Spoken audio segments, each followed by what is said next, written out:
disasters in your career as a doctor or a surgeon. You know, I had a busy operating room day yesterday. I was in the operating room for 10 hours. Now I've got a busy clinic, so I'm just thinking in between patients to think about some of the disasters that befall you in your life as a doctor or as a surgeon.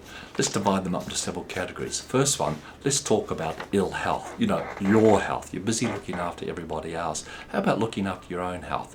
When you get over 55, you really must take the poly pill. Gives you an extra 10 years of life. Now, other things you should do in your life is don't be overweight, keep reasonably fit. Be careful about using alcohol. Doctors use too much alcohol in the past. It's terrible for your brain. Often you're actually best to do without it.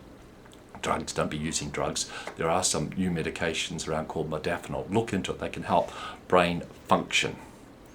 And, you know, just put a little bit of time and attention into your own health, have a regular doctor that you can go and see and discuss your own health issues. Tax, yeah, well that's another one, isn't it? You know, tax. Don't trust these accountants who say, Doc, you're the expert on healthcare, I'm the expert on money. Leave it all to me. Forget about those guys. Take some time and attention, look after your own financial pages, a little bit of expertise, and don't accept that stupid attitude, and you'll do quite well. Because you do make a good income, and you should put money aside into your pension fund or your super for long term, for your eventual retirement. Next thing, divorce. Oh my God, we've all been through that. Divorce can completely disrupt your personal and professional life. So put some time and attention who you marry. No gold diggers, no multiple divorced people. And really cherish your relationship with your wife or your spouse. Put a lot of effort in to maintain it. It's worth it, you know. Accidents, well, we can all have some sort of accident, industrial, but usually a car for a doctor. So big fast cars, driving stupidly, be careful about all of that. You know, they can really set your life back 1 or 2 years. I know it. I operate on these people all the time.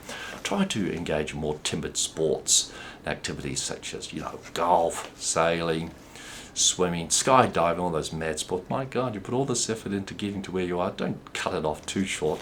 You know, I'm a bit against that, but I'll leave it up to you. Colleagues, you can have fights with your colleagues that can cause you terrible trouble. I've already spoken about that on a video. Maybe just to deal with a legal letter. Don't come in broad, huge fights with your colleagues, professional associations and governing bodies. And the last one, for one reason or another, you might have some legal problems in your life, and that's where you become dependent on lawyers. Be careful here.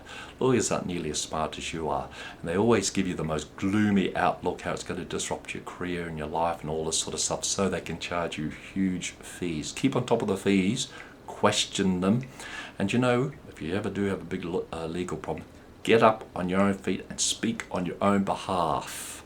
Don't just leave it all to lawyers. Okay, I better get back to these patients, but I hope some of that advice may help you in your career.